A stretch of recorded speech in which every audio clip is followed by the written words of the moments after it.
But this is another tactic to potentially change the evolution of mankind.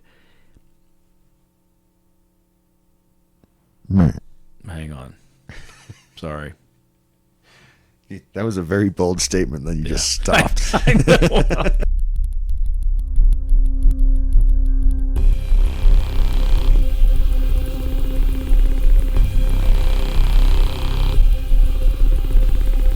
Welcome to the edge of nowhere.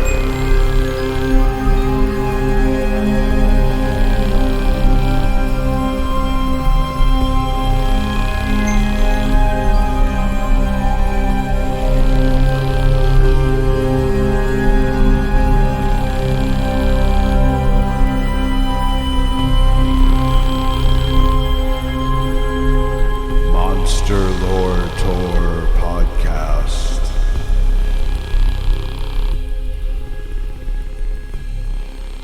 All right. Hello, everybody, and welcome to this 39th episode of the Monster Lore Tour Paranormal Deep Dives from the Edge of Nowhere podcast. I am your host, Jeremy Carr, here along with my co-host in the sunny to my share, Mr. Matt Ozero, a.k.a. The Moz. How are we doing today, Moz? I would have thought we would have used Sonny and Cher earlier in this whole project. I'm surprised we hadn't got there yet. We'll listen back and be like, dang, we did it in episode 10. And I just like it because I get to be Cher. There you go. I'm aging well. Yep. Well, aging well. And all the right tattoos in all the right places. There you go. Anywho, usually we start with old business here, but I don't think we have any. If anyone out there thinks we may have missed something, got something wrong that we haven't addressed yet, please email us at monsterloretour@gmail.com. Let us know, and we'll try to get it worked in as quickly as possible. I'm pretty excited to be here, Moz. We actually haven't recorded in like a month, and this is a part 2. Right. What was part 1? For everyone else, it's like, oh yeah, part 2 next week. Okay, for me, it's like I've been waiting a month to hear the rest of this Yeti stuff. So I'm going to hand it over to you so we can get into the conclusion of your Yeti series. Well, I do have a prerequisite today. Part 2 implies a part 1. There you go. If you hear wrongly, you're still okay. You know, last week we just bumbled around the Himalayas looking for the Nepalese version of the Sasquatch.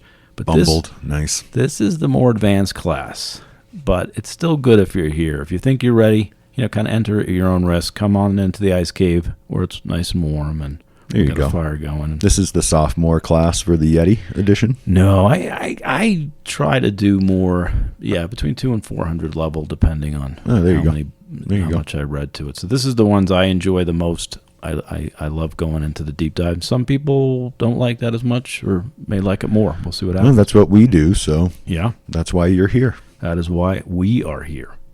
So, but instead of the dramatic build-up, I'm just going to tear the mask off of this week's Mr. Perkin Jenkins. I know I like to build things up. You're supposed to do that at the end. I know. I'm just doing it different today. Okay. I think the Banjhakri is a much bigger part of the Yeti saga and the Yeti lore and the Yeti mythos than is ever really discussed. And today we're going to figure out why that is. I am not really familiar with it much at all, so... Yeah, they seem to skip parts that I'm interested in, and we'll see if you find this interesting. But basically, I guess I'm going off the formula of the monster movie, where I guess we're supposed to have a murder in the beginning when the couple's in the car and you don't see the monster, and then you end up end up boarding up stuff in the cabin at the end. I'm just jumping right to Mr. Perkin Jenkins. Yeah, someone just gets yanked out the window and there's a lot of screaming, but you don't really see what happens yet. Yeah, I'm not following the formula, but that's okay. Not all monster stuff has to follow the formula. No, yeah. So it's the gardener, Mr. Perkin Jenkins. We can end now. So, no, I have to state my case, I guess, for the rest of it. Here's the India Times description. We started with this a little bit. We're going to go a little bit more into it, have you read the full version of this. I gave you just a snippet last week, but this got me going early. Yeah, this is the Banjhakri overview. Banjhakri is a short, wild, ape-like trickster who is believed to be a descendant of the sun. His ears are large and his feet point backwards. Long matted hair covers his entire body except for his face and palms, and he plays a golden frame drum called Diangro. According to the traditional belief, Banjhakri finds human children who have the potential to be great shamans and takes them back to his cave for training, where resides Banjhakrini. Banjhakrini is both bear-like and humanoid, with long hair on her head, long pendulous breasts, and backwards pointing feet. Carrying a golden sickle, she is usually described as bloodthirsty and brutal.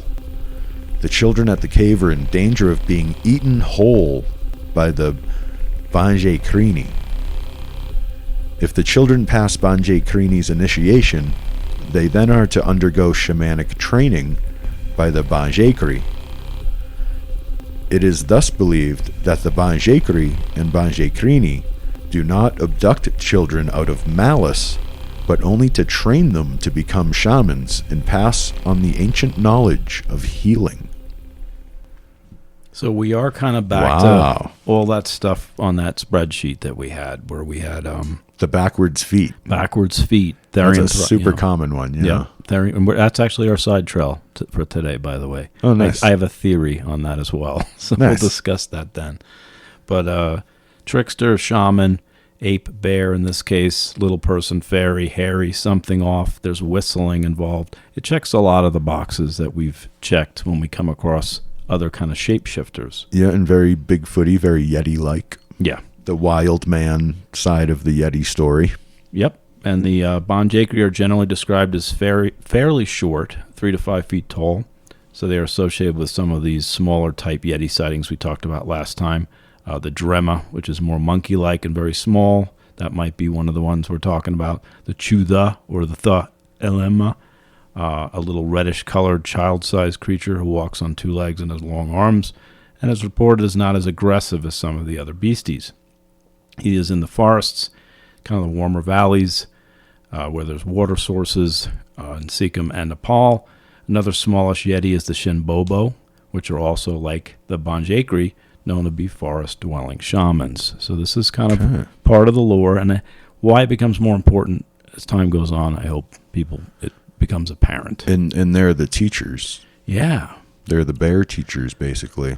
Well, one's an ape and one's a bear. We're going to get, There's overtones of that in some of the Native American mythos that I'm aware of. There you go. The bear being the first teacher and all that. Yeah. And why does this stuff keep coming up?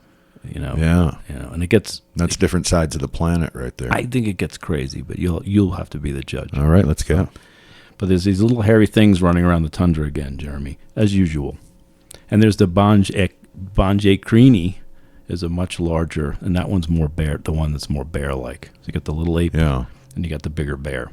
So they make a great candidate for some of these abominable sightings, which are either wild man, bear, or ape.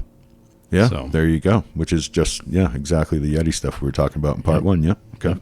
Sorry, I'm refreshing. Like I said, it's been a month since we did part 1, so bear with me. I'm sorry. Bear with me. Yeah. Don't go ape. Bear with me.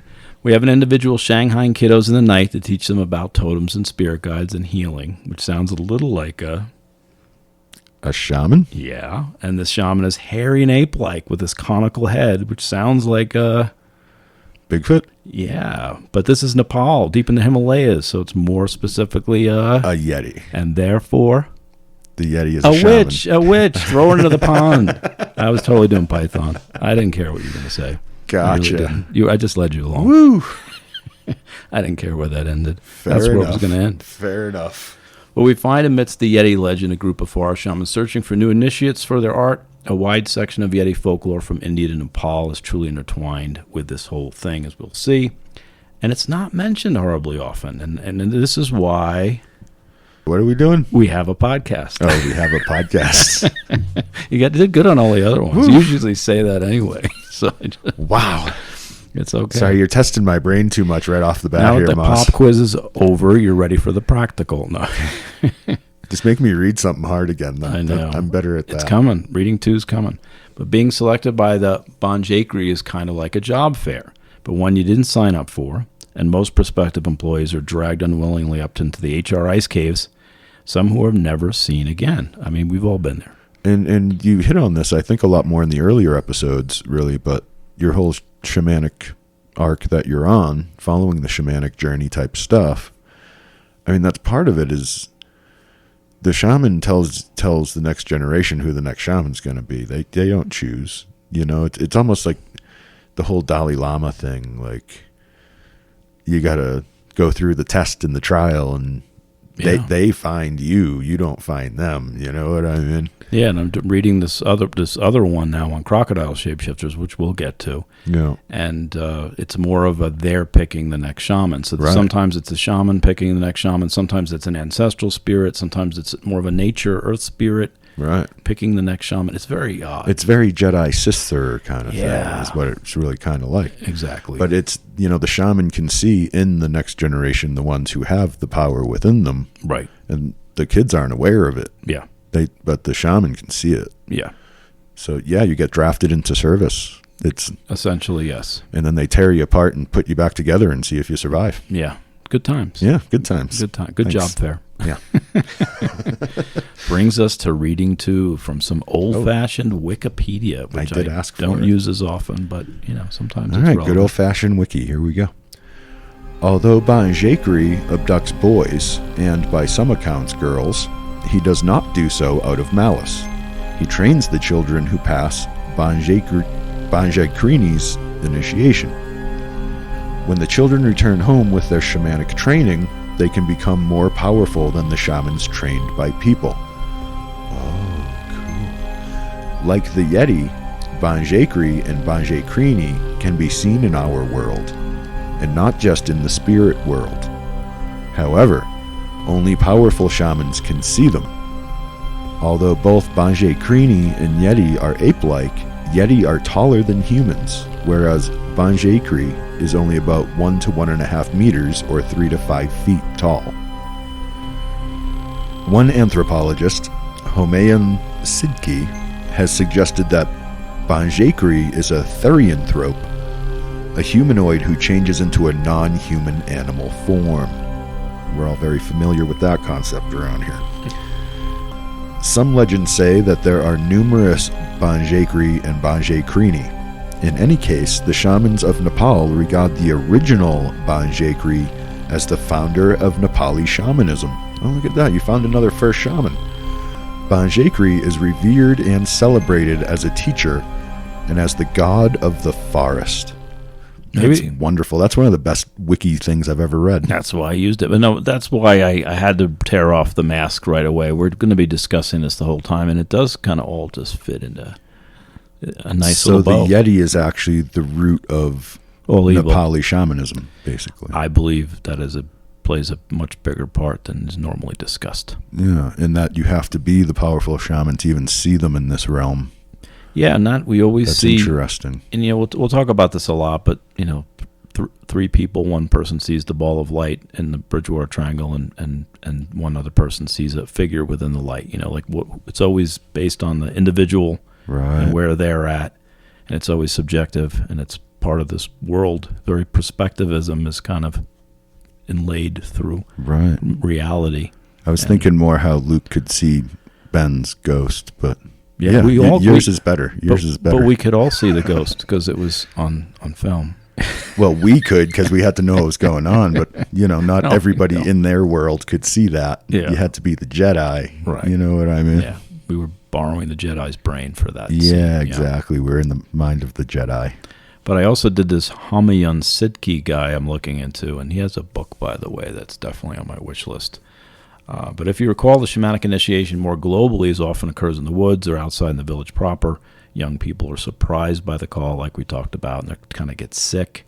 This is really, you are abducted and taken away from your family for a 30-day period. Yeah, it's very lab ratty. Yeah, sort of feel to it. You get turned into the lab rat. But you know, if you have the power, it's with great power comes great responsibility. We all know that. Yeah, we all know that. I just think it was already bad enough. So it's like the Banjhakri's like they're at a board meeting and they're like, Like, how can we make this worse? We're going to tear you apart, the demons, put you back together. What if we drag them away into an ice cave for the whole process? That sounds terrific. Did you read that book I gave you, The Holy by Daniel Quinn? I don't think so. You need to read that. I got to find it now. You left it here. Oh, it's here. Yeah, I handed it to you, but then you left and it was still here. I'm like, did he read that already? No, I didn't read it already. So I got to grab it again. Okay. Maz's homework. Here's an overview of the Forest Shaman, which from Christina Pratt's Encyclopedia of Shamanism. You read again, and it's just to show you more of the basic general Forest Shaman, and this is just a version thereof. Okay. The Forest Shaman is a general term referring to the spirit being or deity in various cultures who is responsible for the initiation of shamans.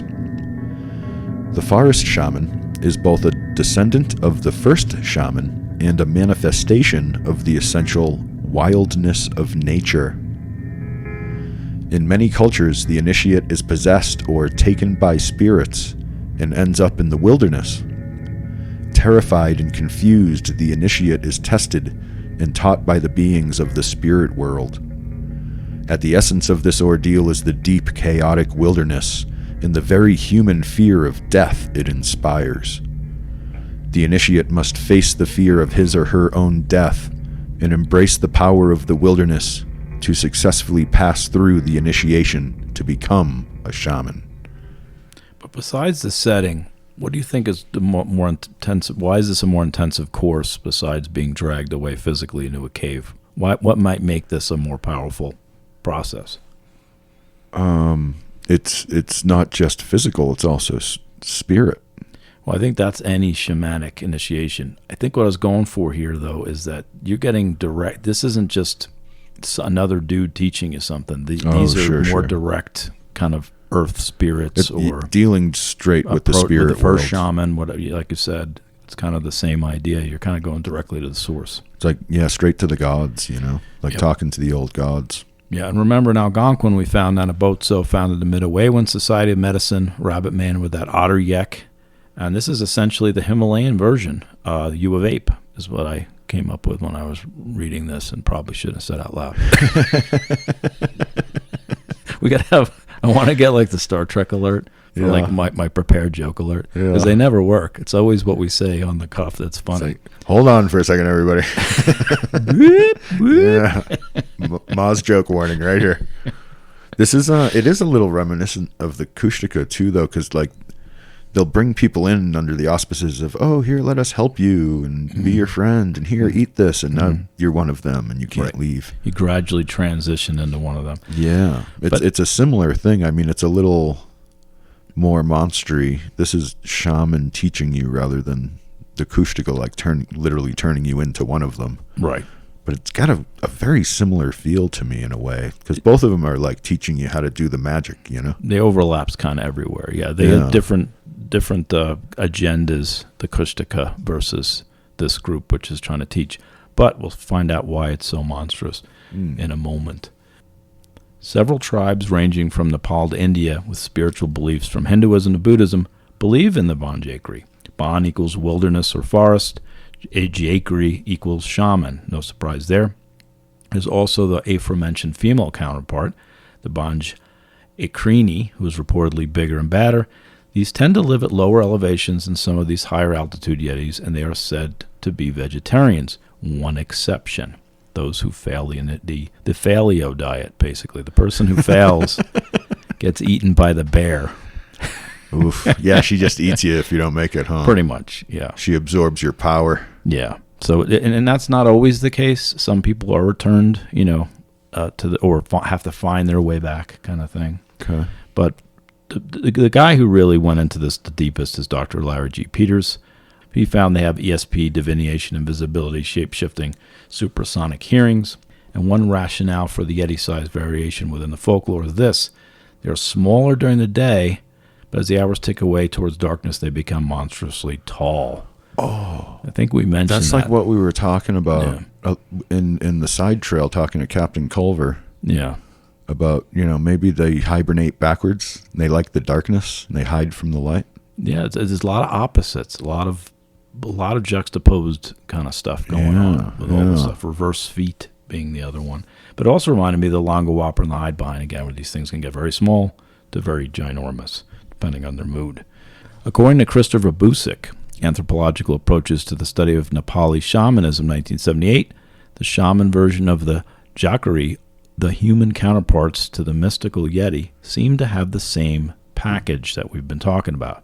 There are variations, but there are striking similarities, from rituals to altered states to social functions, healing, teaching, ESP. Typically, the Banjhakri training lasts no more than 30 days. Longer, and you risk staying on indefinitely at Camp Jhakri, or a much shorter training may indicate you failed the audition. That is, if you return at all, because you risk becoming dinner. It only takes a month for you to figure out whether you're a shaman or not, huh? Yeah. That's pretty quick. Well, I mean, the kid, if you become a shaman, normally people get sick for a few days or a week, and then they come out of it. This is in some ways a more intensive program because it could take up to 30 days. Yeah, this is like straight to your master's kind of thing. Yeah, but if the training's going badly, dash to the door or your door dash. Yeah, pretty much. Yeah. But in general, lower spirits feed on blood sacrifice, but the Banjhakri is a higher energy that thus never demands a blood sacrifice, with the exception of the bear woman who will eat you. But the actual blood of the Banjhakri can be useful to pacify malevolent entities and energies, so keep that around for our best defense segment, because if you bathe in some of this blood, which made me think, what if you douse Chuck Norris in Banjhakri blood? It would be like Chuck Norris 2.0. I'm pretty sure you already used Chuck Norris, though, didn't you? To fight rabbits. Yeah, to remind me. Good job. Good job. But Larry Peters makes this important distinction. The Banjhakri Yeti and the Banjhakri teacher are the same entity. These are the creature teachers. But the human who benefits from the teaching are the Banjhakri shaman. This comes in handy when you're trying to decipher this thesis, or if you're going to look into this, because they talk about Banjhakri shaman, they talk about Banjhakri Yetis, they talk about Banjhakri teachers. Yeti and teacher are the creature, and the shaman is the shaman, basically. Now, in my buckets, the Banjhakri shaman would be preternatural, human plus level, and the therianthropic teacher themselves would be somewhere between proto-preternatural, first shaman, or supranatural, more godlike cryptoid class. So basically, you've got a dude who becomes preternatural after his training, but you have these already like supernatural proto-shamany things that are teaching you. So I'm just trying to bring it back to those categories that we've been using. Yeah, and like that spiritual hierarchy where there's all those kind of middlemen between man and actual, the highest level of God. Yeah. There's all those spirits in between. Right. These are the teachers of that realm right or there. A proto-shaman, or a trickster, or a deity, or an earth energy, or an ancestral spirit. It gets really complicated. Well, they're all tricksters in the end. Yeah. Aren't we, Maz? Yes. That's why, Yes, we do this. That's why we have a podcast. That's why we have a podcast. But you never become a full-fledged Banjhakri because they are more landscape or ancestral or night energy shifty. But you can become a human counterpart, a shaman taught by them. Nice. Because the word man, of course, is in shaman. Peters also finds the same trend that shamanism isn't as powerful as it used to be in that region, which we've discussed a lot here at MLT. But Peters also talks about the Rang Shin, meaning self-generated shaman. So Rang Shin would essentially bypass the Banjhakri teachings in a more kind of via negativa way, otherworldly plunge into sacred knowledge, a true self-generated shaman. And they're supposed to be very powerful, even potentially more powerful. So shaman to shaman is maybe the least powerful. Right. And then creature to human is one of the more powerful ones, but self-generated in this area still may be revered as kind of the most powerful. I know, it's weird. Yeah. But no kidnap, no cave, just one day, just where the child's sick, just like in other parts of the world. And they just do it on their own. They figure it out. I can see how that would make, like, you don't even need a teacher. Yeah. That's a different level of ability, I think, at work there, yeah. Yeah, you do it yourself, right? Yeah. But if you listen really carefully, Jeremy, you can't hear any children being dragged off to ice caves to become shamans anymore. It's really sad. Well, kids these days, they'll just never learn. Christina Pratt, who we mentioned already, she got to speak to Larry Peters, and I thought this piece was interesting. The discussion sheds a little insight into the Banjhakri ice caves themselves. Here's Peters answering Pratt on what to expect when being dragged to an ice cave. Initiation occurs in the Gufa, G-U-F-A, traditionally a place of transformation. Like a womb or tomb, Banjhakri Caves is full of power objects. He teaches the use of magic net, the golden drum, the mastery of fire, and how to use the powers of different animal helpers. So I have a question. Is there a Farrah Fawcett or a Kiss poster on the wall? The answer is no. When Luke woke up hanging upside down in that ice cave, that creature, was that a Banjhakri or Banjhakrini? I never made that connection. Yeah. Yeah, but... It was part of his training, right? Yeah. It seemed like... I mean, the Jedi and the shaman, it's like the same story. But it's the Banjhakrini, and it was definitely trying to eat him. It was the Banjhakrini trying to eat him. So he had failed that, Yeah, because Luke was a slacker, dude. He's a slacker. Yeah, he should have been hit by that thing. But this is the belly of the beast, or the belly of the whale is actually the cave itself. That's the tomb where you're going in, the tomb, the womb. You go in, you come out as something else. That's part of the rebirth imagery that always kind of occurs. Like when Luke goes into the cave. Right. Yeah. I you're gotta stop. Still right. I gotta stop. You're still right. I can't get it out of my head now. I got Skywalker brain. But we got these fetishes. We've got this Yek acquisition process occurring with the totems. You've got the rebirth thing going on. 30 days left. If June classes are still open, if we got a couple more spots, if you want to do an ice cave. But should you fail as a shaman's apprentice, it's pretty horrifying what happens, obviously. The wife makes you part of her Wolfman Puck basket ingredient. They're kind of jumping genres on us. You become the cryptid that's being eaten. Yeah. The Banjhakrini is also known as the Lemmy, who's also, Jeremy? Lemmy? The basis for Motorhead. Yeah, yes. There you go. So it all comes back. But the female version of Banjhakrini is known to carry a golden sickle or scythe. Now, looking up the symbolism of the scythe in the Handbook of Tibetan Buddhist Symbols, I found that the sickle symbolizes the cutting off of negative karma or overturning the world above ground. That from the Handbook of Tibetan Buddhist Symbols, Shambhala, from 2003. That will be in the show notes, by the way, folks. As always, in this capacity, the scythe is kind of a link to the underworld or a de-link to this reality, or hearkening back to old alchemical metaphors. Since there is this gold component, it marks the shift from lead, hyle, matter, or unconsciousness to spiritual gold, enlightenment, individuation, that same kind of theme. It's also kind of reminded me of the Fates, where Anthropos snips the thread, ending a given life kind of thing. So she's the one, got the sickle. Yeah. But back to Peter's thesis, he describes these two married Yeti counterparts as very yin and yangy, kind of Kali and Shiva stuff. Remember, Yeti sightings occur in the northern portion of India as well, and have been intertwined into their own Hindu mythos. That's where it kind of originated too. But here's Peter's again, and this is your fourth reading. I wasn't ready. You're getting philosophical on me in this one. I love it.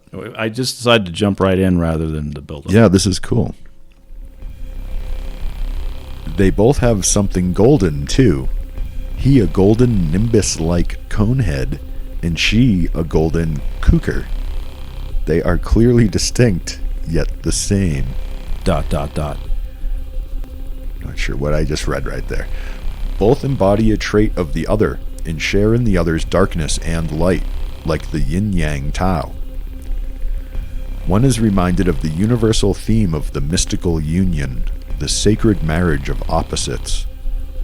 They are two, but in essence one. An apparent paradox, but at a deep level, two necessary parts of the same process. The process of initiation. And elimination. And possible elimination. Yeah. And that was LG. Through the Banjhakrini's bowels. Yeah, exactly. Excuse me. That's another, exit stage right. But LG Peters is the one, the calling of the Yeti, and the Banjhakri, the Forest Shaman, Nepalese shamanism. So drink in the knowledge of Beldar Golden Conehead, or the sickle awaits from the terrible bear-like, mother goddess kind of thing. Do you know what a golden kooker, K-U-K-R, do you know what a kooker is? I can imagine the nimbus-like conehead. Yeah. But what is a kooker? Do Well, we know? it's Old basically business? Should I old business that, or do you no. know? It's the same as the sickle. It's just another. He's saying kooker. Oh, you say okay. potato, I say patata, kind It's of the thing. blade she's It's holding. the blade. So yeah. I thought it was a part of her body. It might be. I don't know. I haven't been in this ice cave. I'm just reading about it. Okay, never mind then. But I don't envy the person responsible for the brochures for these classes, I have to say. Come on, kids. It'll be fine. I'm not signing that permission. I signed some weird Come look permission at the slips. Banjhakri's golden cooker. Come on, kids. Give it a good look at the Sit golden right cooker. on the lap. It'll be fine. Oh, boy. So they do have that conical head thing, which is kind of, again, squatchy. But what's interesting, if a physical Yeti exists, the two main hypotheses, again, why are we seeing bear and ape, and they always think it's either a bear or an ape? Yeah, every And, time. or wild bear, man. ape, or wild man. Yeah. And what does a shapeshifter DNA hair sample actually resemble under a microscope, Jeremy? That's a good question. Ooh, that is a good question. Beer and coffee and a microscope. Again, this is going off the rail. We're doing so good. This is what happens when we take a month off. Good. We took a month off and we don't know what we're doing anymore. So again, there's this totem ICLA component, or what we like to call here at MLT, the YEK acquisition process.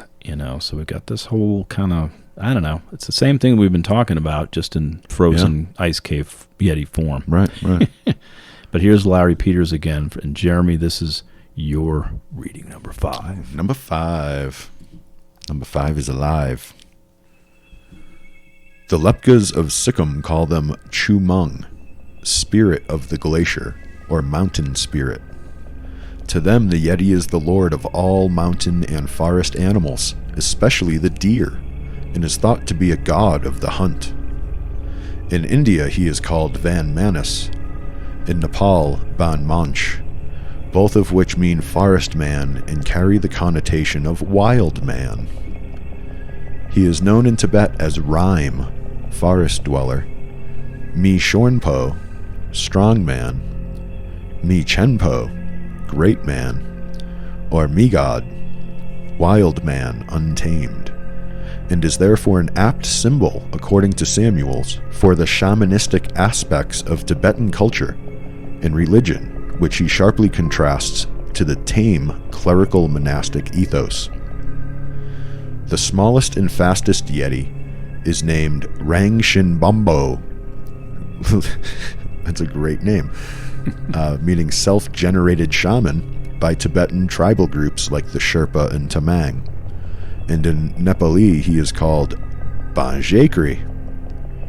The term Bombo means shaman, as does Jhakri in Nepali. And these Yeti are often thought to have mystical powers. There you go, the wild man thing and the shaman. And Yeah, I left out wild man, and I was just kidding. It's in there too. yeah. It's all three that we talked about last week wrapped up into a couple of paragraphs. That Wow. again from Peters, The Calling, the Yeti, and the Banjhakri, Forest Shaman, and Nepalese shamanism. But it's an abominable shaman. Yeah. Who knew? Yeah. Abominable shaman. Yeah. Yep.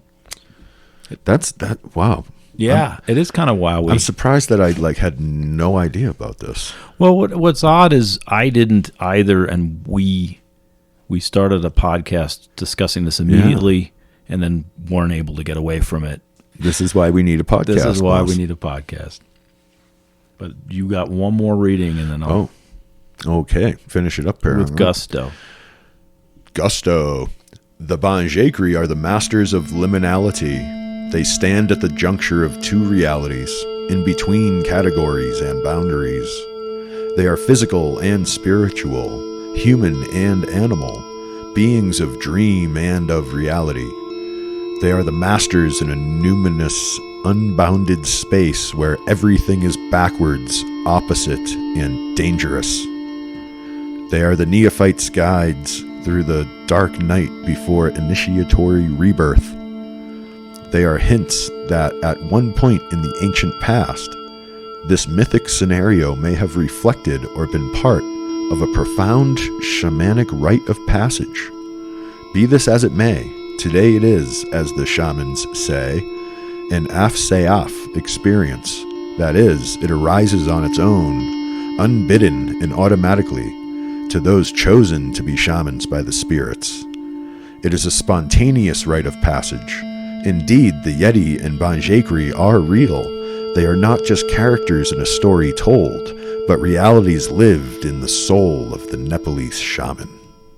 Both of these quotes from L.G. Peters, this is a wonderful thesis, and it's, again, speaking right to what we're talking about and how real this is for the culture, for the people, how important it is, and how, as shamanism has dwindled in some of these areas, it's really not helping. Yeah, it's not. It is not. And this is why he's the obvious winner of our Mad Cujos for this. Mad Cujos.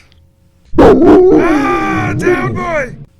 Well done, sir. Dr. Larry G. Peters also has a book, The Yeti, Spirit of Himalayan Forest Shamans, which is, again, on my wish list. And I always look lovingly to Jeremy when I say that, and then he reminds me, we don't have a budget. Yep.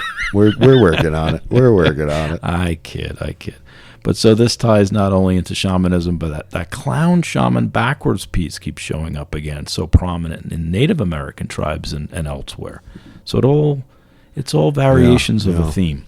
Backwards, opposite, and dangerous, he said. Clowns. It's their bizarro world kind of thing. They're Spock with a goatee, The Stranger Things. It's the upside down. Yeah, there you go. They're coming from the upside down. Another good way to put it. So then Luke Skywalker could have walked out of the cave because he would have been on the floor. Correct. Yeah. I don't know what that means. You can tell me what I meant later. Okay, we'll figure it out. But what Peters is getting at, what I'm coming to understand, is the ontological implications of these arrangements made long ago between animals and humanity. Yeah, it's very old world stuff there. It goes back to, matriarchal times and a time before humans decided we were going to remove ourselves from nature and somehow try to exist as a separate thing from it rather than as a part of it. So when we were living as a part of it, the other animals were same level as us. We were just other animals in the woods with the other animals, and everything was eating each other on, everybody in whatever fashion nature fashioned. Exactly. So it's a very different mindset. It's also right at the cusp of when we took that step away from animals. When we actually went to agriculture, when we stepped away from that whole really intertwinedness with nature. We started providing our own instead of letting nature provide for us, kind of thing. It was a different day, and definitely, but this harkens back to that between hunter-gatherer and agricultural. All this stuff seemed to happen. Once again, the in-betweens, the liminal. Yep. But is it easier to access this older and more primal knowledge in animal form? Is I guess my question. I don't know. But you hear the term ontology all the time in philosophy. But as it relates to monster theory, not only does it mean how we see ourselves in our nature of being, but what types of metaphysical entities we may encounter and how they relate to a given people and how we interact with them. So these interactions are going on all the time, especially if you go back in time. And they meant a lot, and it's important a way of being in the world with living with monsters, essentially. Right. So... But finishing my monster theory and getting to these critters in their respective buckets is pretty much on my bucket list. Get in your bucket. Well, they don't. You got tentacles coming out of one, the other bucket's tipped over. I don't know what was in that bucket. It's gone now. It's flying around the room. Jeremy's like, what's happening in here? The hell's in my hair, Keep away from the equipment. Yeah, getting things in buckets and actually trying to... Because there's so much overlap, it really is almost impossible. And I'm dealing with this reading with Filipino folklore right now and how much trouble Dr. Maximus Ramos had with the same idea. It's all overlapping. Right. You're all saying the same thing. But that's why we end up talking about these monster themes all the time. But keeping them in the buckets, I think, is important. We're going to try. We're going to try. Yeah, I mean, see if anything meaningful comes from that. Try to put some kind of order to it so we can get it straight in our brains. Yeah. It's part of the process. Yeah, and you know what I also add about that liminality piece with the Banjhakri? It's between the village and the high mountain peaks is the ice cave. It's the cusp of all those elemental forces. Yep, It's always yep. on the edge. It's on the cliff's edge, you know? Right where all the different environments meet. Yeah.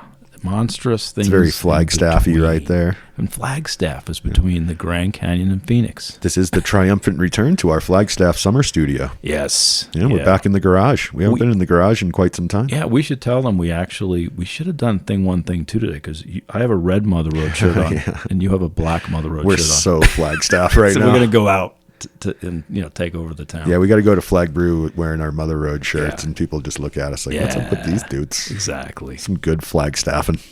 That's the way we Flagstaff. Yeah. You know. But in his thesis, Peters also describes the same individuation process as described by Carl Jung.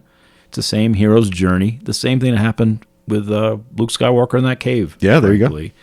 Campbell Country, the Yeti of 1,000 Ice Caves kind of thing. But we keep coming back to it, and I do apologize.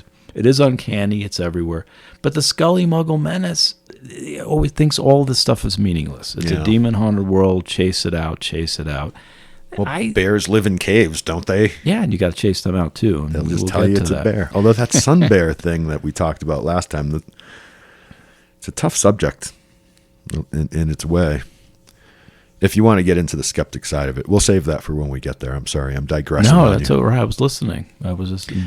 Did you see the footage of the sun bear in the Chinese zoo? Everybody totally thought it was a person in a bear suit. Mm-mm. I know you talked about it. It's just a really rare kind of Asian bear called the sun bear. But it's so humanoid. A lot of people are going to know what I'm talking about. It was viral on the internet not too long ago. But again, if you see that in the wild, do you think it's a guy in a bear, or you think it's something else, something like you're that not thing used to seeing? Like you see it walking through the woods, and you're like, oh, look, a bear. And then it stands up like a person, just starts walking like a person. Yeah. You're like, what the hell? Yeah. It actually is just a bear. It's just a very rare kind of bear. No, and I think there's a lot to be said for seeing strange things you're not used to, or even slightly different species. When we find all the DNA evidence of different bears, they're not used to those different bears, and they do look very different. And you're climbing around the mountains, and you see this thing, you're going to feel a certain kind of way about it. Yeah. There's going to be a lore developed around that. But then something happened. It happened to me.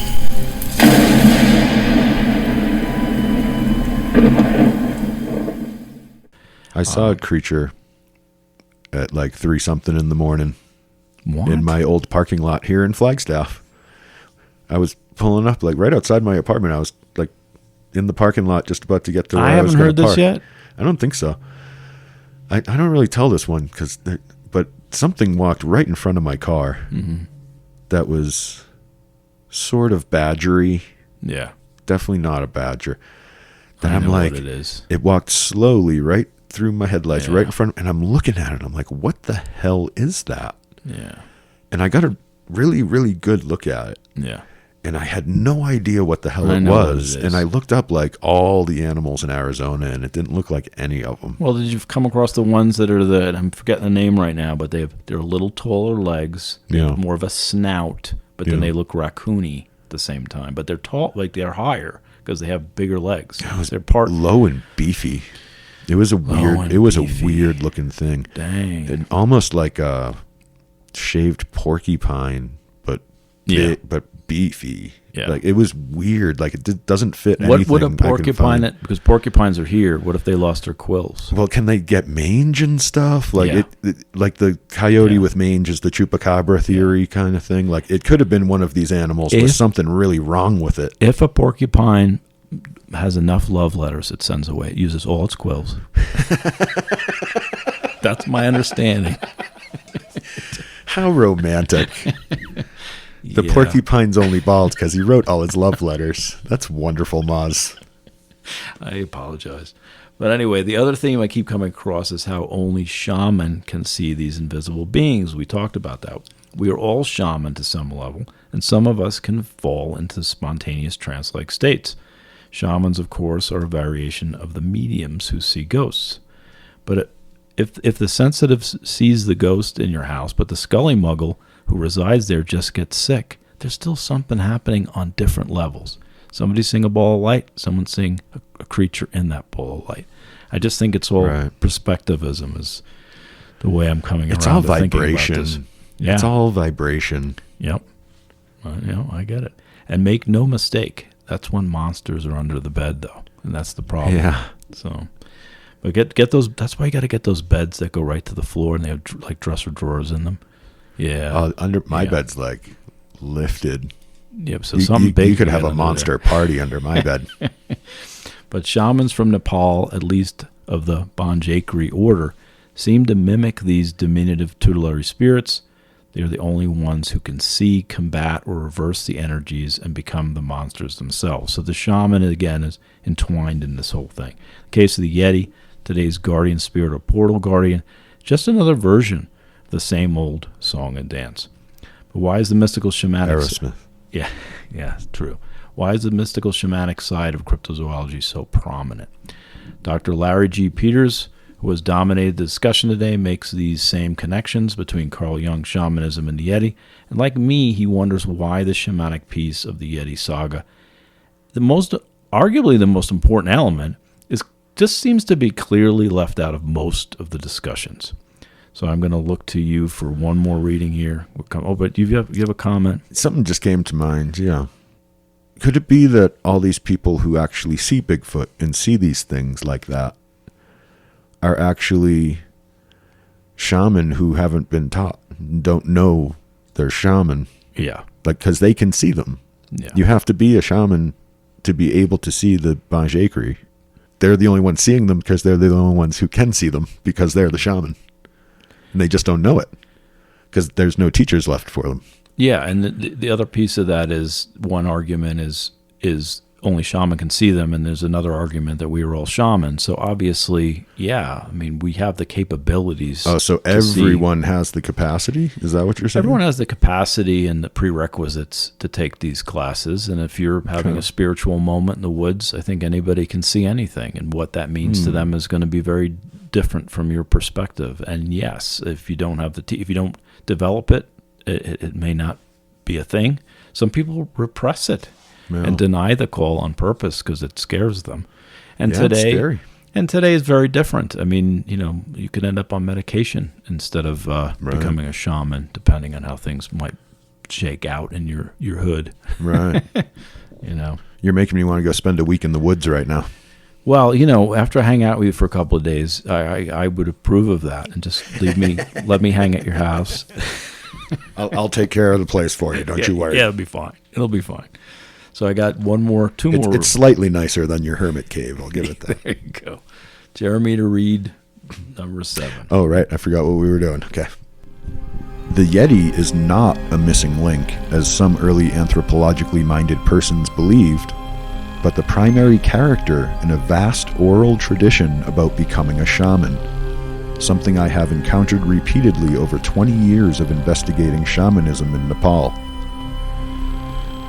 My dissertation and subsequent book studies Gajendra, a Tamang shaman, who was considered a Banjhakri initiate due to his calling at the age of 13.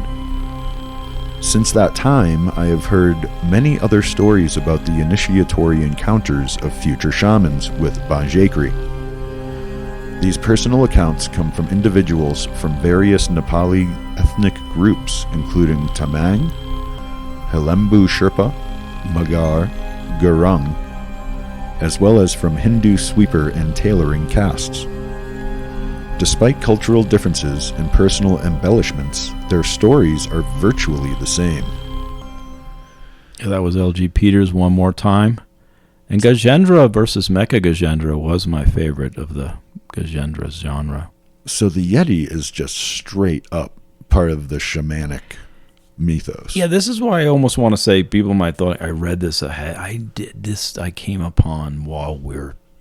As a matter of fact, I think I told you one time, I was like, what are we going to do with Bigfoot? We've got to get around to it sometime. Yeah. And then I said, I've been reading a little on the Yeti, and I'm very excited now all of a sudden. And it was because of this. And I'm sorry that these things pop off the page for me, but I hadn't read this before. This is all so new to me. Yeah. This is great. But Peters wrote this in 81 again for his thesis was 78. And, this is old stuff that's still not talked about. And I don't know why, we always talk about Sigmund Freud when we should be talking about Carl Jung. We always do Microsoft. Right. We should have been talking about Steve Jobs. VHS, we should have went with Beta. Like, Yeah. why do we always do this to ourselves? I got some laser discs if you want them. Yeah, that was going to be a big thing. It was supposed to. It was supposed to be. They're not You even kids going to be today. making physical music anymore. Do you know this? Yeah. Music is going to be nothing Nothing but but- digital. yeah. Like you can't buy the CD anymore. And it kind of took stuff. it took so much of the bass and the treble out and squeezed it into this Yeah. mid-range and streamed it into something that didn't have the range. The old vinyl, still better. That's why vinyl is the one thing that's holding on, but it's gotten Yeah. very expensive if you want new stuff on vinyl. Yeah, unless you go to Tony. And it's all like limited prints and stuff. You should just go to Tony's, take a couple albums when he's in the bathroom. Oh, his wall of vinyl is The wall awesome. of vinyl. Yeah, the wall of Awesome. vinyl. Yep. If Peters hadn't wrote this, you would have heard a less researched and less coherent version by me of the same hypothesis in Scooby-Doo and Christmas Carol Wrecking format. Right, right. So I'm just saying that's kind of the way this went down. And I don't know why. But I guess the Banjhakri have these framed drums and for these ecstatic dances. And we're going to see why that's so important in a moment and what is actually happening, because we have some real, not my theories, some actual folks who sat down and thought about what could be happening with the whole Banjhakri process. I And have the drum I have comes into danced it. naked at a full moon drum circle. Yeah. I could totally be mistaken for a wild man when I'm doing that. Yeah, well, when you do that, I think if you can do it right, there's actually something. Oh, I do it right. Don't you worry. What I mean for Jeremy is he should do it clothes on and not make a lot of noise after 8 p.m. We're trying to sleep That's here. probably good advice. But let's get into some other related beasties, the Banjhakri adjacent critters. We find the hint of this landscape, nature beings, forest god entities from all over the world. But here's one from the Lapps. In Lapland, back to the crotch of Scandinavian Russia. Back to where? I've said this before, and I'm sure people are still mad about it. So, well, you asked where Lapland was, and I kind of said the crotch of Scandinavia. I got to look at a map and see if I'm actually right, but that's my memory of the map. Yikes. But I see these things upside down as well. But I found the Loeb Olmei, and I'm going to spell it because I can't say it. Loeibolmai, the forest god of the Lapps. Loeb Olmei ruled over all forest animals, which were regarded as his herds, and luck in hunting, or the reverse, depended on his will. His favor was so important that, according to one author, they made prayers and offerings to him every morning and evening. Under his special protection was the bear. The forest men of the Zodiac send game to the hunter and food to cattle.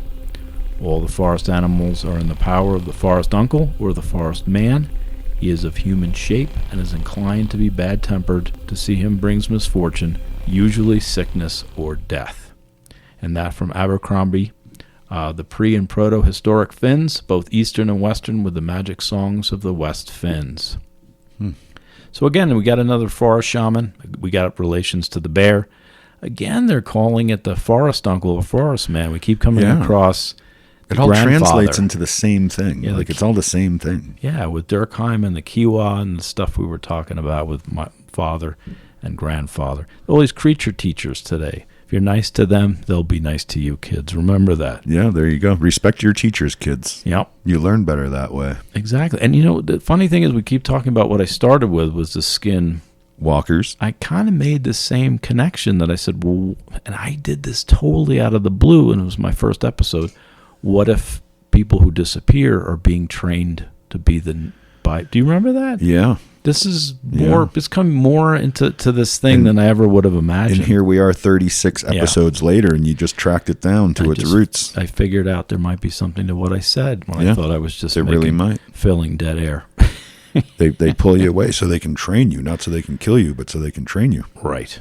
But this Yeti hunt also brought me to Japan. The Tengu from Shinto belief, the Tengu are yokai that can take the form of a monkey deity or bird, but they are also. But I wanted to know, are they also teachers? So in the Japanese Mythology Handbook, I found the Tango do offer men both gifts and skills. So yes, they might teach. There's a variety of these different ones that I found. But the myth of Kentoki was an example they gave of one that was more teachery. But more specifically, the Tango called the Dai Tango also gets closer to our quarry. And this brings us to one of your last readings from tofugu.com on the Dai Tango. They live in deep mountain forests, and particular mountains are said to be the homes of particular Daitengu. Some of their powers, like possession, are shared with other yokai, but their special skills include control of wind, swordsmanship, and flight. Daitengu often abduct humans, sometimes to torment them, but other times to teach them magic. Humans may even seek out Daitengu to learn their secrets, but as we'll see later, they often regret it. So to say that, it's the same idea if you fail the Daitengu initiation, or a lot of times they're tricking you. They're just going to bring you in, sure, we'll teach you, and then they're going to do whatever is on their agenda, not yours necessarily. Right. And a great combination of powers, being able to fly and control the wind at the same time. And a sword. That's brilliant. Yeah. They're like a Valkyrie, flying swordsman kind of thing. It's like the Valkyrie. But again, people are seeking them out for knowledge on a mountain, and they're the old wizened scholars up on the mountain to some degree. Yeah. But these creatures live each on their own mountain, and according to Teresa Bain's bestiary, they are, and this is from her 2002 Encyclopedia of Beasts and Monsters, generally considered to be demons, but they are not all evil or even evil by nature. Rather, they are sought out by heroes and scholars who wish to be taken in as students and taught forgotten knowledge, legendary skills such as stamina or swordsmanship, to receive magical amulets, spells, or weapons. Sweet. Yeah. I want to do this D&D campaign right here. I was thinking of D&D when I read that. It'd be a great campaign, man. There you go. I should start a shamanic journey D&D campaign. That'd be really cool. I could work all this stuff in there. I couldn't find any small hairy Daitengu, though, so I was trying to get closer and closer to the Banjhakri. Oh, yeah. Some are quite large. They're winged actually. Instead of hairy. Yeah, they're winged. Some are quite large, so there's definitely, some are more demonic, but they're definitely beings of the mountain. They're definitely teacher creatures. They're definitely from the same. Yeah, he has his hand up. You might not see this, but he has his hand up. I actually raised my hand. So where does Bat Squatch fit into all this? I knew you were going to say that. Yeah, he's got the wings and the fur. Yeah, so we'll get to that. Put a pin in that, basically. Ow. But similar, if you read into demonology a bit, you find many of them are teachers during the day, horrible tormenting entities by night. And what this was mostly because religion subsumed them, and they knew them as great teachers and beings. They had to kind of incorporate it into that. But at night, they fly around like right, a dragon with a sheep's head. They had to make them the evil one. Yep. But mostly they were those pre-Christian-y teachers, eventually demonized and relegated to the grimoire section of your local library. And if you don't have a grimoire section of your local library, you should talk to Giles. He'll probably hook you up with that. I wonder, though, is there also... You need to move to a weirder town. Yeah. Back to Flag. Yeah, I know. I wonder, though, is there also connection to these little hairy demon creatures that are haunting our hypnopomic and astral dreams? Because they seem to be these little hairy creatures often. Coming soon when we do, I don't know how soon, but we're going to get to astral stuff. Oh, yeah, sure. For sure. But I hope to find more cases of physical kidnapping and teaching more closely resembling these Banjhakri. And it's not that different from the fairy changeling program either, where they take your baby and replace it with a hybrid. What are they doing? Yeah. Are they teaching? And they're like, well, this one failed for us, so it's better with you. We're going to take your kid and make them. And then you can go down the alien abduction road with that as well. Exactly. Like it all ties together in the end. But what do we call them now in MLT? UAPs. The ones that are taken, the babies that are taken. Stewianthropes. Oh, no. To the Bridgewater. Dude, don't miss the Bridgewater Triangle. It was a fun one. But little hairy nature beings are reported all over the world. I had trouble finding many other than the Banjhakri and these Daitengu who actually have that kidnap-teach model. Right. I did some Velmaing out in the library. And Jinkies. Yeah, I got jinkies with it. And for one, Linda Godfrey, and I know what I saw, claims stories of little people show up in about 85% of the tribes of, Wow. of Native America. And more That's likely, a very high percentage. Globally, I bet it's not that different. Probably not. And Probably not. In a Brian Bates interview, in the show notes, by the way, I found an even clearer connection between the dwarf part of this whole thing and what we're seeing. The dwarf is responsible for the shaman's initiation in cultures across Europe and Asia. The dwarf transforms the body and soul of the novice into that of the shaman.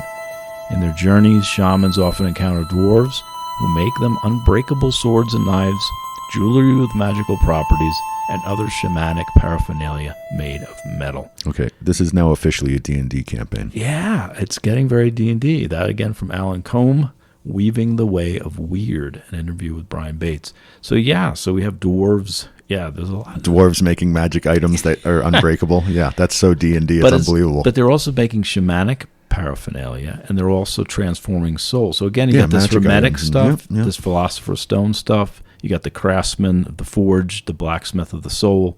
It's it's kind of this same dealio. There's Hephaestus and forging, the individuation process, the old alchemical stuff again. Very old god stuff. Exactly. My dog is licking you. Excuse me. I got a pet Junebug now. She's bored. Come here, Junebug. Oh. Okay, sorry to interrupt. Did I say boy?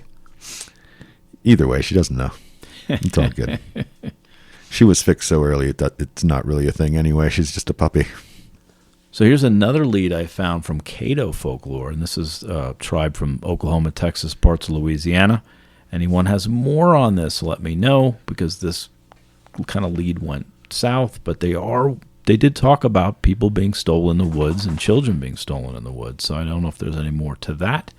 Again, monsterlatour@gmail.com. There you go. This happens, like I said, with the Kushtaka Empire and many others. In Alaska, we found at least one man returned as a shaman from the Otter Man Empire, Kaka or Quokka, having bested the Otter people and escaped with their secrets. How many more tales? That was a great story. Yeah. The Cherokee have a similar myth of little people of sacred knowledge, the Moon-Eyed people, the Yunwe Sundi, Yunwitsundi, big eyes, nocturnal, subterranean little people who are also keepers of sacred magic and knowledge. That's from James Mooney and his Myths of the Cherokee. Again, any more information on that, monsterlatour@gmail.com. If you know more, because I know the oral traditions have more to offer. But I don't know if the problem is it's always, you're never encouraged to speak of it, which I think we'll get to. Right. But the Choctaw that's like the skin walker thing too. That's why we say it like that. You're not even really supposed to say it out loud. Yeah, if it's evil, it's going to come after you for saying it. Yeah. So the bear is going to come after you for mentioning it when you weren't supposed to. The ape is going to kidnap you and teach you. And then if when you fail, leave, you get fed to the bear. Right, but if you leave, the ape says, we're not going to talk about this. What happens in Fright Club stays in Fright Club. Right. So, we've found that over and over again, that you're not supposed to talk about it. And I think that's why there's this breakdown in all oral tradition, I think. Yeah. But Choctaw folklore also has this. This from the Cherokee Legend of the Little People, EdmundLifeAndLeisure.com. The Choctaw people, I knew that medicine men were aided by leprechaun-like beings who led doctors to various herbs needed to cure the ailing. These spiritual beings were known to the Choctaw people as Kawnakaushas, Kawnakaushas.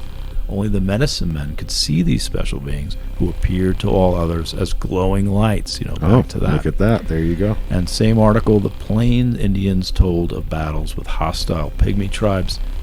The Cheyenne referred to them as knee-high demons. Legend also suggests that they fed on humans. The Shoshone called them Nimerigar, Nimerigar, meaning people eater. And to the Arapaho tiny people eaters, certain places became known as the habitat of the little people. Were they purple? Tell me they were purple. One-eyed, one-horned, flying purple people eater? Please. Well, we're going to do that, but that's going to be another. That's like the ultimate cryptid, the one-eyed, one-horned, flying purple people eater. If you've seen one of those, monsterloretour@gmail.com, and we'll do an episode.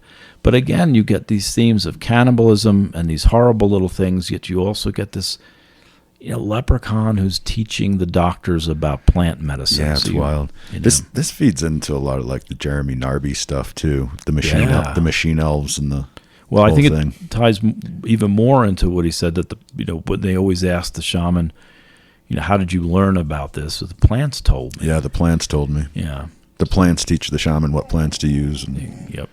Jimbo. All right, hold on, time out.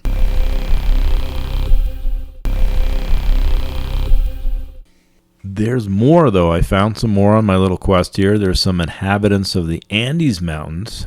They fear the Muqui, M-U-Q-U-I. And the Zulus have a small hairy creature associated with sorcery as well, the Tikalosh. There's also a Taiwanese mountain demon that kidnaps children as well, the Moxina, M-O-X-I-N-A.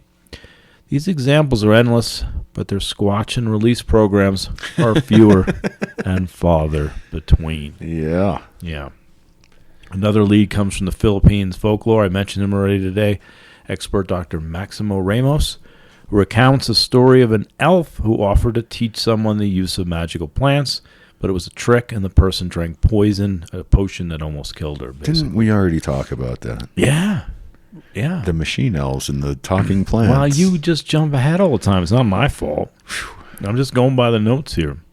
That's from Lower Mythology. Maximus Ramos will be in the show notes. Ramos also points to mer people, who at times also give magical powers and or gold, kind of gold, Oh, that makes so much sense too, because they're so liminal as well. They pass back and forth in the edge of the ocean and land and all that. Yeah, and they're half human, half fish. Half human, half fish. Yeah. I actually shouldn't point at them because I don't think they like that either, as I learned from that book. Closer still, the dwarf in that island chain has some eerie similarities to the Banjhakri. They are short, no surprise there, but they also have backwards facing feet, and they have been known to abduct children. So we're getting closer. Oh, wow. They also give gifts at times, but these are usually more in the precious metal, which you expect from dwarves, than knowledge. Right. He went to Jared, that kind of thing. But at times these dwarves were known to abuse or scar the children. But are those the ones who failed the initiation is what I ask. Yep, there you go. Right. They leave you with the scar because you failed. Yeah. I found little other evidence, though, and this is conjecture about dwarf behavior. Take that with a grain of salt, which kills certain creatures in the Philippines, by the way, too. Slugs.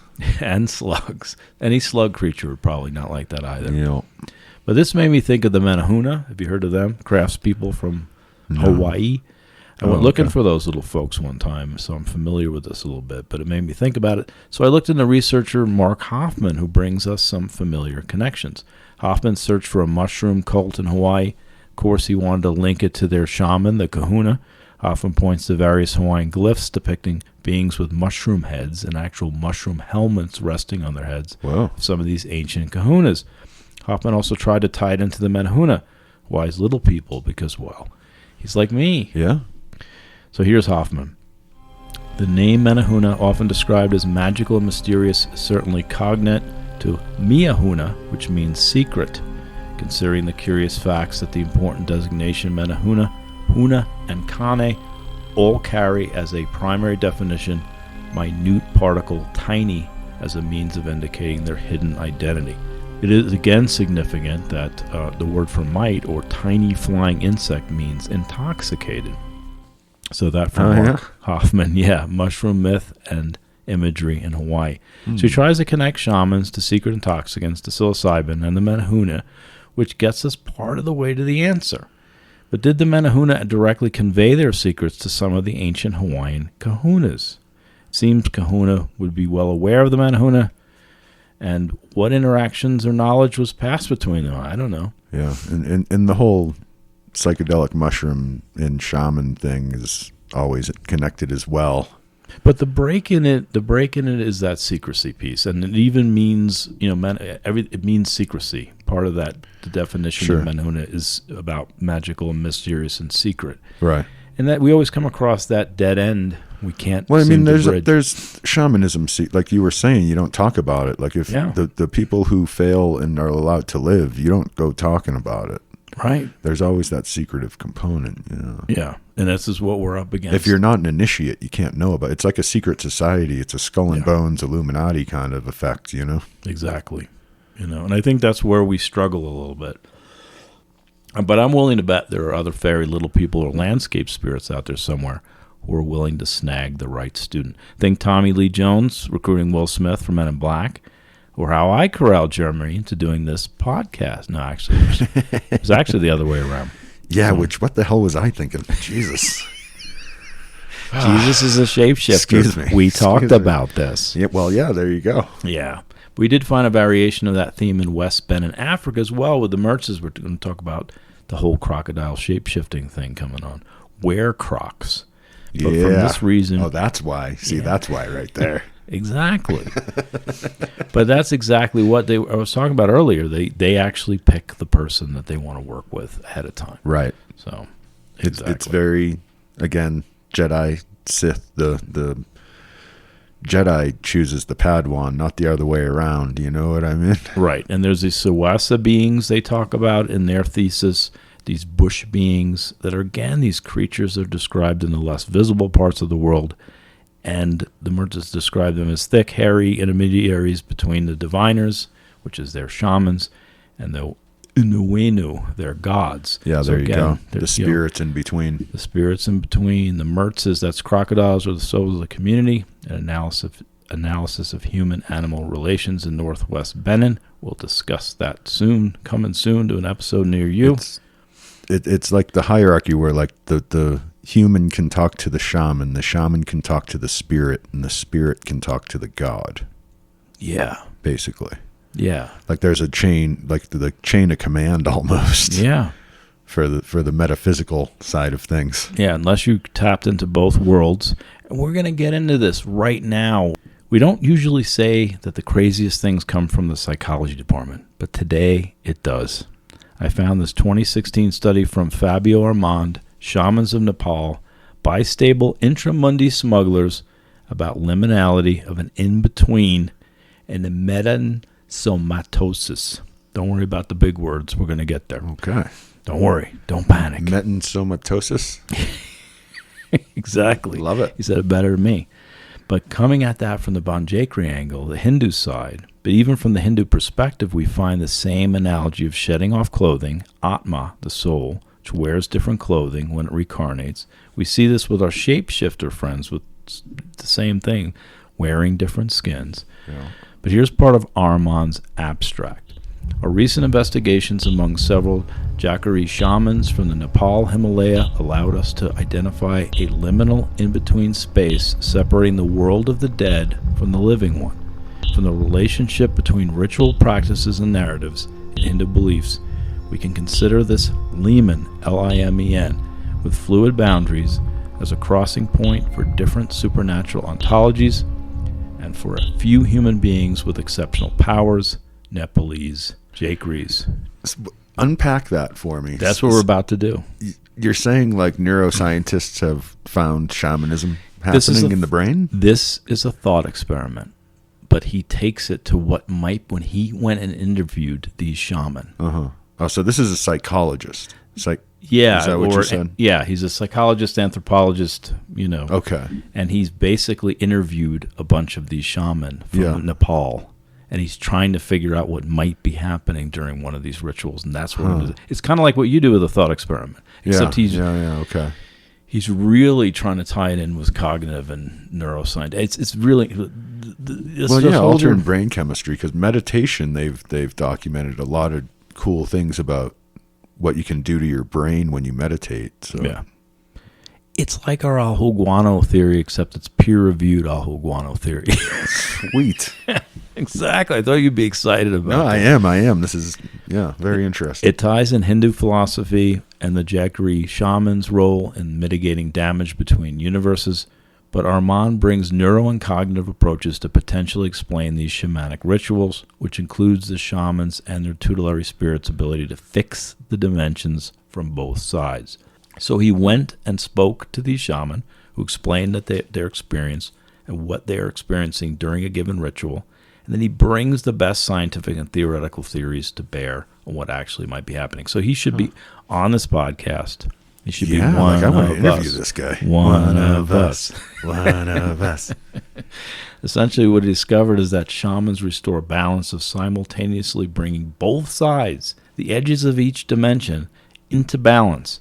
And they do this by going into sync with their tutelary spirit, that yak acquisition process. There's that yin-yang Tao thing we talked about near the beginning of this episode. Yeah. And so shaman in Dimension A, drumming along to the same dance as the totem animal spirit helper in Dimension B. So it's like in a way he does this bistability, that word we can't say, metastamosa, basically it's like the example he gave is when you look at the two vases and then you see the faces, and you look at the two vases, then you see the vases. Right. That bistability is basically one seeing one seeing the other, and you're both seeing them at the same time, and you're in sync between dimensions, doing your spielio.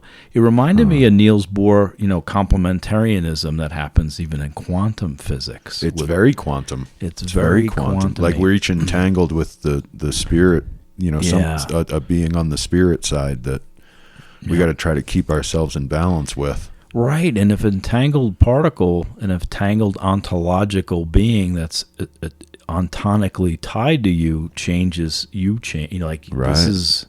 This is a in sync kind of moment. Yeah. So Armand uses acoustics and visual cognitive theory to explain how the shaman exists in this liminal dual state. A bistability forms wherein the totem and shaman are fused and working together with a tutelary spirit or Banjhakri in one dimension with their drum that we talked about, and then the other shaman in this dimension with their own, at the same time performing the same ritual in different dimensions simultaneously. This is done through the vibrational rhythms of their drumming. And, quote, in a process of fusion and the dissolution of their natures at the border of the two universes. Oh. Yeah. I feel like ecstatic dance fits into this somehow. Right. He was actually, he's actually looking at the shaman from this area. He's looking at the Jhakri folks that we're talking about right now. That's who he interviewed. But this could be extrapolated to any shaman. Yeah. But transdimensional liminal shenanigans is what I call it, and I think that's actually more accurate. Shenanigans, I'm getting my broom. But if I understand the implications, these rituals can create a balance, restore order or health, or fill some important or some basic shamanic or social function, or heal the universe, depending on what's going on temporally or whatnot. If there's a disturbance in the force, if you want to bring it back to the cave. But what an eloquent theory of what might be happening. Armand is treating this as, like I said, a thought. He's not totally a molder, by the way. He's just doing a thought experiment. Sure. Or he'd be kicked out. He'd probably be drummed out. They had many times they tried to shut the X-Files down. Oh, yeah. Same idea. Almost every episode.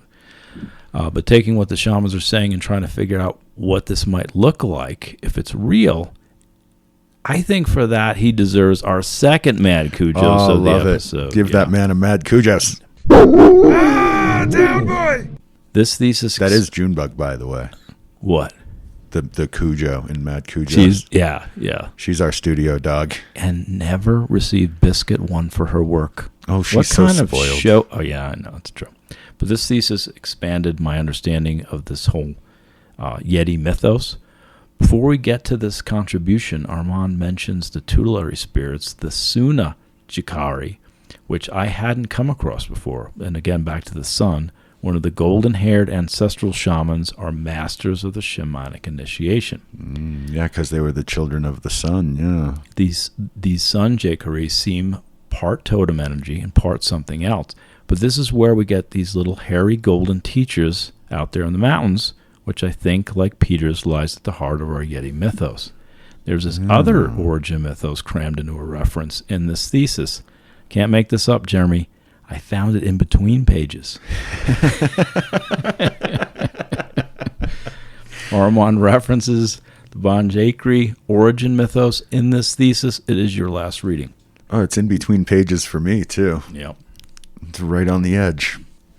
To understand the link between the Jhakri and its tutelary spirit, we recall the myth of origin of the first shaman. Siva Mahadev, the holder of universal knowledge, decides to teach her Parvati the set of teachings concerning the mantra positive and negative. However, during the learning process, Parvati falls asleep and wakes up only to listen to the teachings destructive, harmful, and evil. She then decided to pass on this knowledge to the Dankini, female, who thus becomes the first Boxi witch. Siva then realizes that the teacher's information communicated to his wife has become too harmful for humans, who find themselves in the same way as they are daily attacked by the mantric magic of the Dankini and its followers. He therefore decided to communicate useful techniques to thwart these sorcerers' assaults to the Banjhakri, the first shaman. From that point on, the Banjhakri, in collaboration with his 6 other brothers, including the Suna Jhakri, continues to spread the knowledge of shamanic techniques that he has learned from his guru original Siva by abducting young candidates and put them through a learning process. So this does get that Padawa, Parvati. There's Padawa. 7 of them. Banjhakri in collaboration with his 6 other brothers. Yeah. So there's 7 of them. What an interesting number. Yeah. Another magical number. And we didn't get to this, and somehow we skipped it, and we jump around, and that happens here. But the thing I was going to get at with the progenitor of the clans is that one of the myths of the beginning of this is that the 7 brothers, the 8 brothers, the 8th, actually it was 8 humans and 8 apes. And, they don't go into details, but they became the hybrids of those unions, became the heads of the 8 clans. Oh, wow. So it was the 7 clans, but there was the one that was kind of, the alien. Yeah. But again, it speaks to this hybridity. It speaks to apes and humans. It speaks back to that progenitor piece. But it's Parvati is really the shaman. It's teach her Parvati. It sounds like Padawan. Yeah. So the master and the Padawan come up, but she falls asleep during one part of the lecture. And only hears Only misses hears all the the bad good stuff. part, yeah. Only hears the bad part. So does one so it's out of balance, and they have to realize now that's how you get your first witch. Yeah, she's all yang and no yin. Yeah, she ends up throwing things out of balance, misses part of the lecture, and this throws these things into now they have to come back and try to teach people to restore balance. Right. So that's part of the teaching process, is because the beginning was only taught just the dark side. Yeah. So they're trying to bring some of that light back. Well, I mean, Anakin was supposed to bring balance to the Force. Right. And then we know how that turned out. Yeah, that Village of Sand people will never be the same. He only got the bad part too. Yeah. No, you brought up Star Wars earlier, and it definitely... This whole thing is just a Star Wars story. It just... I think I know where George Lucas got it now. Yep. From Joseph Campbell to some degree. I didn't know it was about the Yeti. That's very interesting. The Yeti and Joseph Campbell. I'm convinced that the union of those two would be a great lecture. So there you go. But of course, we spent the episode... we skipped the Jungian stuff to some degree, but I'm not going to go over it again. But it just ties directly into some of the other stuff we went into But this is the end of the Hermosinized, section of this whole thing. That is the theory, and then the Ahuguano by someone else. Ahuguano. Well, he did the Ahuguano. Oh, he did. He kind of did already for you, Yeah, this is their peer-reviewed Ahuguano. We're still going to do an Ahuguano though, right? Of course, but I don't think we could top his today. Could be tough. Could be tough. It's going to be a problem. But we'll let you decide. I'll see if I can come up with one of my own. I'm sure you have something good. The next section should be Ahuguano files. Ooh, Ahuguano theory of the week. Oh no, here it comes! Quick, to the batshit signal. But this is why we never found. I don't even want to do it after he did cognitive and neuroscience, and I'm just being dumb now. Looking at what I wrote, I don't want to do this. That's funny. And this concludes our episode of the Banjhakri. All right, Should we just jump to the skeptics? No, I'm just going to do it. This is why we never found the Yeti. Think about the backwards feet as part of the Banjhakri. It always looks like it's going that way, but it's really giggling and going the other. You're always tracking it backwards. That's why there are so many creatures with that. There's a lot of creatures with the backwards feet. That's our side trail. And that's why they do it. Oh, that's right. You said we're doing I have an actual theory for that. Okay. Like we're going to discuss, not in joke form, I have an actual theory as to what some of the backwards feet, and we're going to discuss some of the other creatures that seem to... A divergent theory for the side trail. A divergent theory for the side trail. But my Ahul theory, too, is, they did kind of mention the wild hunt in some of these things, and I was thinking, that's an ancient theme that runs through Europe and beyond, about a pack of ghouls marauding through the sky one time a year, hunting stuff. What if they're hunting students? What if the wild hunt is actually... They're looking for the next shaman. Yeah. That's my actual Ahul Guano. And things like Krampus. Yeah. What if Krampus is a shaman just looking for the next shaman to teach? Yeah. And if you fail, he throws you off a cliff. He eats you. Yeah. Same idea. Yeah. Same idea. Huh. So, and then, of course, we have Sir Richard Scully Muggle Skeptics Reveal. You're full of crap, and that's the nicest thing that I can say. What would they say about the whole Banjhakri thing? They would call it kooky legends not worthy of further discussion. But I found a lore rich with meaning, symbolism, and shamanic practices. And I want to swing back to L.G. Peters again and say, why aren't we talking about this? I came to this conclusion a couple episodes in, and I found this independently later, but he wrote it. I mean, this isn't my idea. All right. He wrote it in the late 70s, early 80s, and Yeah. he's selling my stuff here. Yeah. That I believe might be part of the solution to monster theory. These themes do speak. Well, I mean, the skeptics got an easy job on this one. It's if you saw a bear in a cave, it was a bear in a cave. Yeah. If you saw an ape in the woods, it was an ape in the woods. And if you're doing a ritual dance, it could be, and you're naked, it could be a bear, it could be an ape. Jeremy looks like a lot of those things in the wrong lighting. There's no right lighting. Yeah, and when you do things like, eat some mushrooms and ecstatic dance naked around a campfire for 5 hours. Yeah. They're going to tell you the things you saw weren't real. Yeah. I beg to differ in a lot of cases, because real is a concept in itself anyway to begin with. I mean, that's a conversation for another time. Really, no, it's this conversation. I think I just got my Ahul Guano going. You could be healing dimensions. You could be working with something that's doing something meaningful. Correct. And there are things you can know for which there are not words.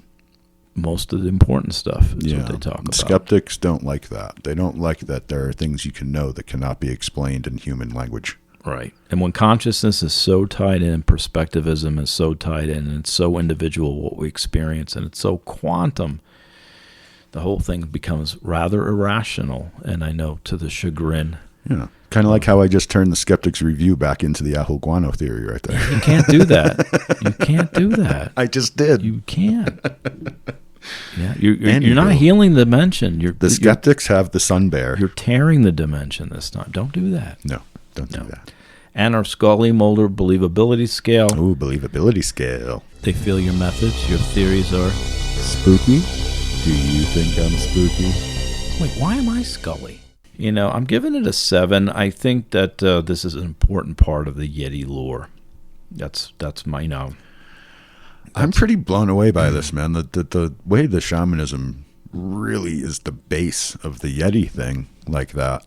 I had no idea. I thought it was just another Bigfoot variation.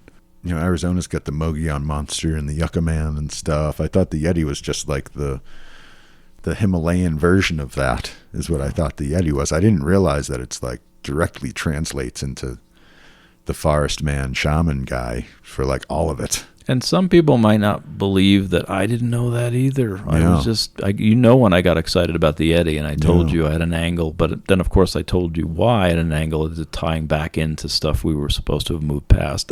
Right. And the fact that only those who at least are potentially initiates can even see them kind of explains a lot. Yeah.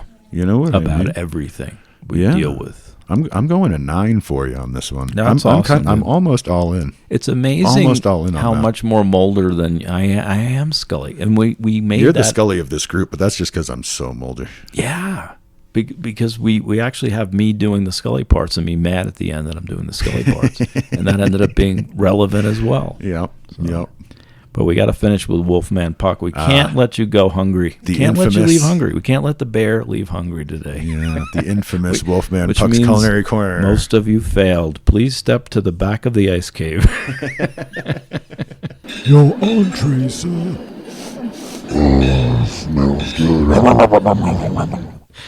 I believe there are other creature teachers out there. Just because I couldn't connect all these dots today doesn't mean we can't order bigger dots next time, and then I'm going to connect those things. I still think, and I didn't mention them today, but this whole thing started with me looking for the Pukwudgie and the connection to shamanism. Right. Did not find it. Did not find if they're teachers. Did not find if they're even shaman.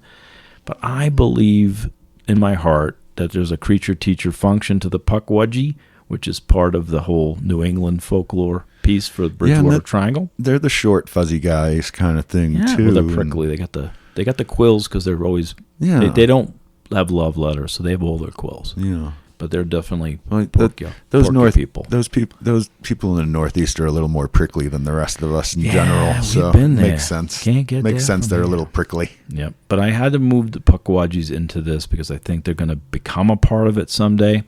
So Hairy Mountain Demons might just be the teachers. So I'm serving tandoori muffalata masala. So I'm going to honor the muffala, which is what the Yeti eats. But I'm going to do an Indian version in honor of the Banjhakri. So they're kind of tying it more into the Hindu. But in honor of the one that got away, I'm going to make some Wolfman Pukwudgie fries with a Belgian vegan mayonnaise-based dip. Keep the vegans happy because there's a vegan part of this little ape guy, and then there's the bear who's going to have the tandoori muffalata masala. So I'm going to and I'm going to serve that, by the way. There's an espresso Yeti from Great Divide, which I bet you'd be into. So it's a stout beer with coffee, so you stay awake and on your toes during class, so you don't end up in Banjhakrini's belly. So yeah, stay awake, stay alert, pass the class. So I'm serving a couple of those. For mine, Wolfman Puck, June Bug. Your dog doesn't even like your Wolfman Oh Puck. man, she knows what I'm going to say, and she's like, "You're bad. Don't You're serve that. bad. Don't do that." Don't do that. Anywho, it's not me. It's Wolfman Puck. And Wolfman Puck will be having as a very special honored guest the Banjhakrini. Am I saying that right? You're the one who taught me. I prepared this whole my thing, God, I and can't you do it. taught me how to say this. Yeah. Banjhakri. Banjhakri. Yeah. Banjhakrini. Banjhakrini. Okay. Which is great. It's like a jelly pastry. It's very delicious. Yeah. But Wolfman Puck, for his honored guest for this feast, will have the Banjhakrini. And what he will be serving is failed initiate thupka. You know what thupka is? No. It's a thick noodly stew. It's a Nepalese dish. No, that's the It's guy very from. good. It's spicy. It's got some veggies. That's some, the guy some from meat, Taxi. some noodles. Isn't it? Isn't No, Thupka? that's a ladka. Oh, okay. Ladka. No, thupka. It's a Nepalese stew, All right. but the meat will be failed initiate. Yeah, but that's back. You're stealing my paleo diet. Yeah. Well, I mean, we're It's supposed derivative. to feed the cryptids feeding the cryptids, That's right? right. There you go. Comes around, goes around. Yeah. It's very Ouroboros-y of you. Yeah. Those poor failed initiates, though, man. Yeah, that's the way it goes today. But Yeah. I have to say, like what you usually do is you just thought of it on the cuff. Yeah, I made that up like instantly out of my brain. I know you don't do your homework, and Now I'm gonna have to go to the Himalayan Grill and get some lamb thupka though. It's Wow. so good. It's so good. we should have a picture of us at the Himalayan Grill before I leave Flag. There you go. I usually get the sag paneer and thupka and stuff like that. It's Yeah. very good. Yep. Anywho, now I'm hungry. Can we get out of here? Let's do it. All right. Well, thanks everybody for coming. Appreciate it all. If you get a chance before you go, please hit all those happy little fun buttons you see on that platform you're listening on. The like, subscribe, share it with some friends. Let everybody know who's into the weirdness if they want to come check out our style of weirdness. You can join our Patreon for just $1 at patreon.com/monsterlore. Get early access to all this stuff. Episodes and side trails come out together. Anywho, that's it. I'm done talking for now. We will see you next week with our next episode. Till then, have a good one, listener.